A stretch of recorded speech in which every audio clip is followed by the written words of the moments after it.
তো আজকে আমার আলোচনার বিষয় হলো শরীয়তে ইসলামে বায়াতের গুরুত্ব কতটুকু এবং তার প্রয়োজনীয়তা কি। এ সম্পর্কে আল্লাহ তাআলার কোরআনুল কারীম থেকে একটা আয়াত তেলাওয়াত করেছি।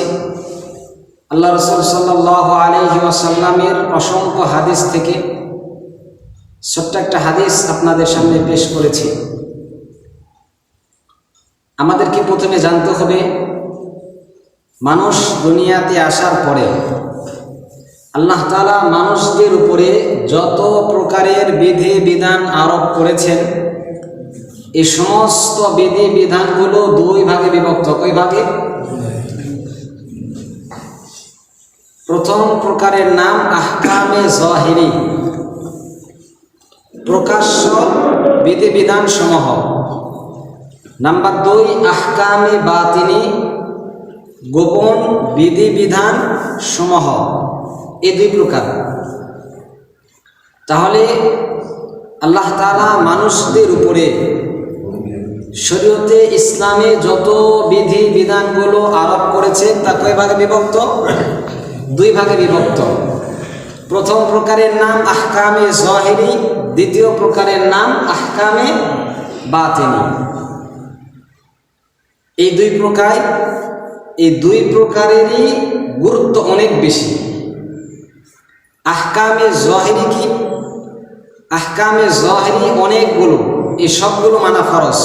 আহকামে যাহিরি অনেকগুলো, এই সবগুলো মানা ফরজ। আহকামে যাহিরি হলো 1 নম্বর নামাজ, 2 নম্বর রোজা, 3 নম্বর হজ, 4 নম্বর যাকাত, 5 নম্বর মদ পান করা থেকে বিরত থাকা, 6 নম্বর জিনা করা থেকে বিরত থাকা।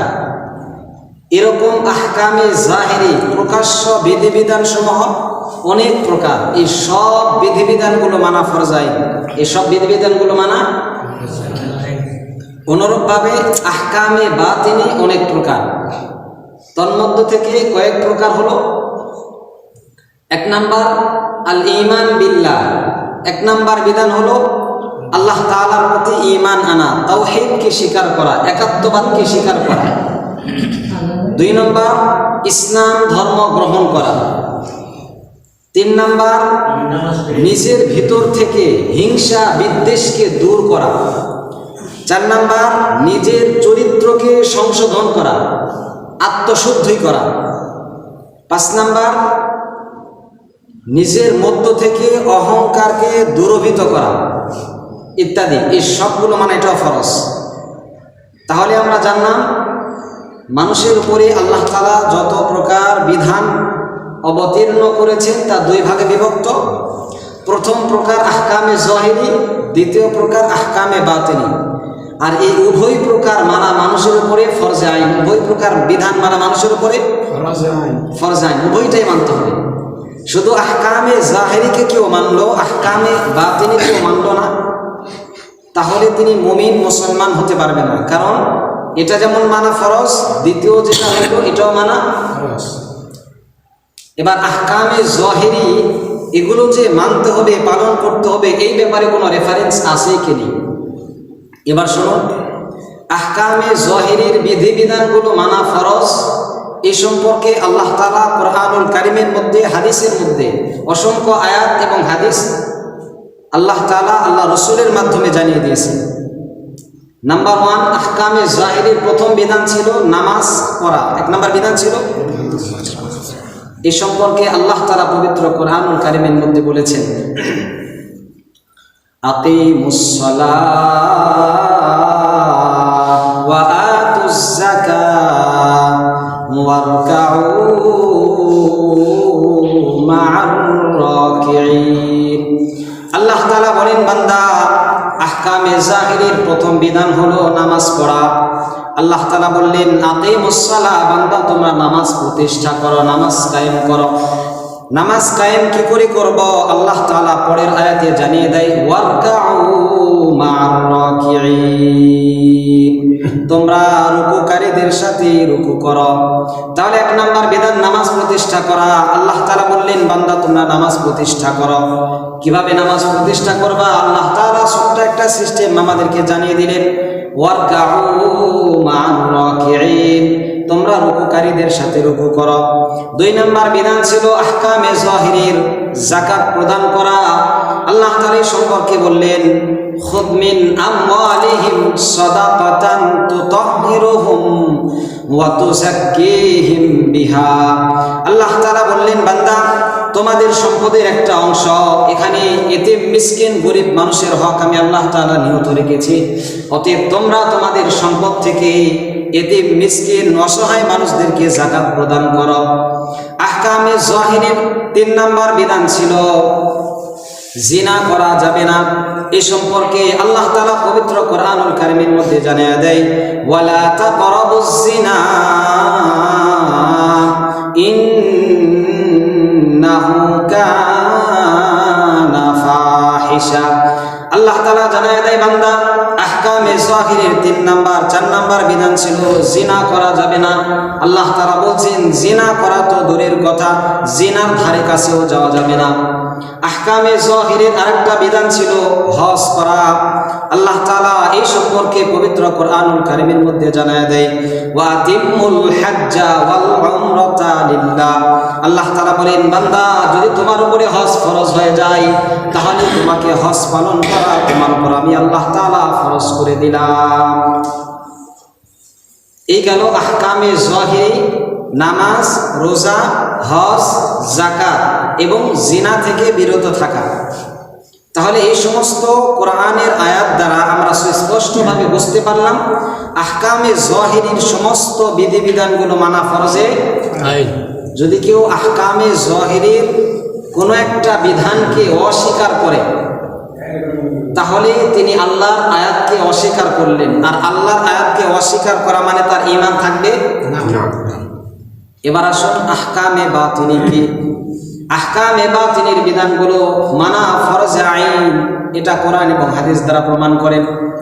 নাম্বার 1, আহকামে বাতিনির 1 নম্বর বিধান ছিল, 1 নম্বর বিধান আল্লাহ তাআলার প্রতি ঈমান আনা।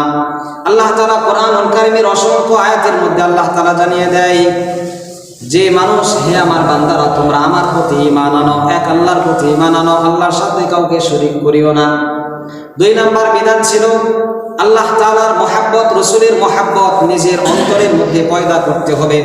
আল্লাহর ভালোবাসা, রাসূলের ভালোবাসা নিজের অন্তরের মধ্যে আনতে হবে। এ সম্পর্কে আল্লাহ তাআলা পবিত্র কোরআনুল কারীমের মধ্যে জানিয়ে দিয়েছেন, ইয়া আইয়ুহাল্লাযীনা আমানুত্তাকুল্লাহ হাক্কা তুকাতিহি ওয়া লা তামুতুন্না ইল্লা ওয়া আনতুম মুসলিমুন। আল্লাহ তাআলা বললেন, বান্দা ও আমার বান্দারা, আমি আল্লাহ তাআলা আমার ভয় তোমাদের অন্তরের মধ্যে পরিপূর্ণভাবে নিয়ে এসো। যতক্ষণ পর্যন্ত না তোমরা পরিপূর্ণ ভয় তোমাদের অন্তরের মধ্যে না আনতে পারবে, ততক্ষণ বান্দা তোমরা মৃত্যুবরণ করিও না।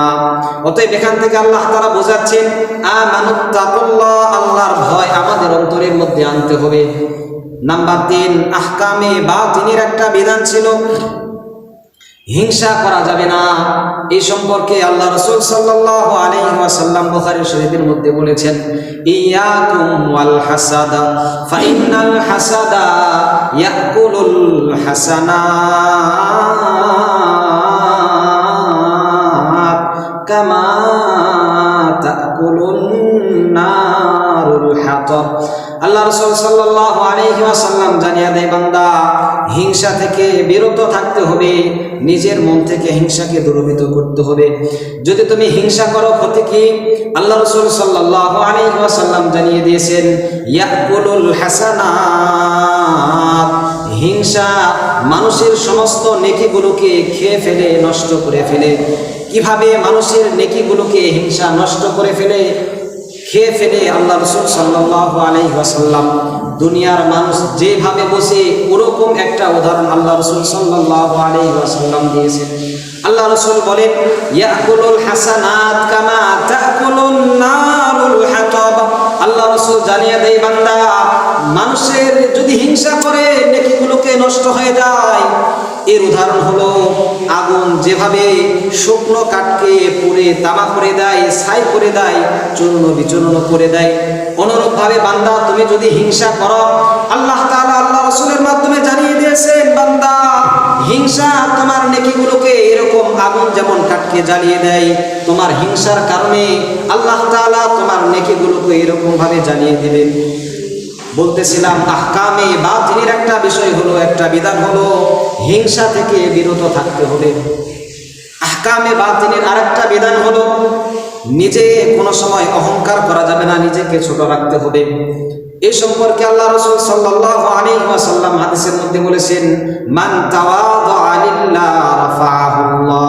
বান্দা তুমি অহংকার করিও না, মানুষের সামনে তুমি তোমাকে বড় বানিও না, আমি আল্লাহর জন্য তুমি নিজেকে ছোট বানিয়ে রাখো, আমি আল্লাহ তাআলা তোমাদেরকে বড় বানিয়ে দিয়ে দিব। জোরে জোরে বলুন না সুবহানাল্লাহ। বান্দা তোমার ভিতরে কত ক্ষমতা, তোমার ভিতরে কত জ্ঞান, তোমার ভিতরে কত যোগ্যতা, তোমাকে মানুষের সামনে প্রকাশ করতে হবে না।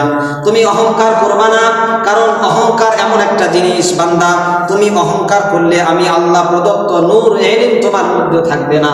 বান্দা তুমি যদি অহংকার না করো, বিনয় হয়ে থাকো, মানুষের কাছে যদি মাথা উঁচু করে থাকো, আমি আল্লাহ তাআলা তোমার সম্মানকে বাড়াইয়া দিব। এজন্য আল্লাহ রাসূল সাল্লাল্লাহু আলাইহি ওয়াসাল্লাম বলেন, মান তাওয়াদা লিল্লাহ রাফাহুল্লাহ। বান্দা আমি আল্লাহ আমার জন্য তুমি নিজেকে ছোট বানিয়ে রাখবে, অহংকার করবে না, আমি আল্লাহ তাআলা সমাজের মধ্যে তোমাকে বড় বানিয়ে দিয়ে দিব। আহকামে বাতিনের আরেকটা বিধান ছিল, বিপদে আপদে শয়নে স্বপনে সদা সর্বদা ধৈর্য ধারণ করতে হবে। কি করতে হবে? আমরা ধৈর্য হারা হয়ে যাই। যদি কোনো বিপদ আমাদের উপরে আসে, আল্লাহ না করুক যদি আমাদের উপরে কোনো বিপদ আসে, নাউজুবিল্লাহ, আমরা এমন কথা বলি, এরকম কথা বলি, আল্লাহ তাআলা দুনিয়াতে আর মানুষ দেখতে পারো না, আমাকেই কেন দেখলো, আমার উপরে কেন বিপদটা দিল। দুনিয়ার এত মানুষের সন্তান আছে, একজন ব্যক্তির 5টা 7টা 8টা সন্তান, তার সন্তানের প্রতি মৃত্যু আসলো না, দুর্ঘটনার শিকার হলো না, আমার কেবলমাত্র একটা সন্তান, আল্লাহ কি আমার সন্তান ছাড়া অন্য কাউকে দেখতে পারলো না? আমার সন্তান কেন গাড়ি অ্যাক্সিডেন্ট করলো, আমার সন্তান কেন রাস্তার মধ্যে পড়ে মারা গেল, স্ট্রোক করলো? এরকম কথা বলি কিনা? আল্লাহ রাসূল সাল্লাল্লাহু আলাইহি ওয়াসাল্লাম জানিয়ে দিয়েছেন, বান্দা তোমরা এরকম বিপদে আপদে সদা সর্বদাই তোমরা ধৈর্য ধারণ করবে। বিপদ আসলো আলহামদুলিল্লাহ, যদি আল্লাহ তাআলার পক্ষ থেকে কোনো নিয়ামত পাই তাহলেও আলহামদুলিল্লাহ, ধৈর্য হারা হওয়া যাবে না।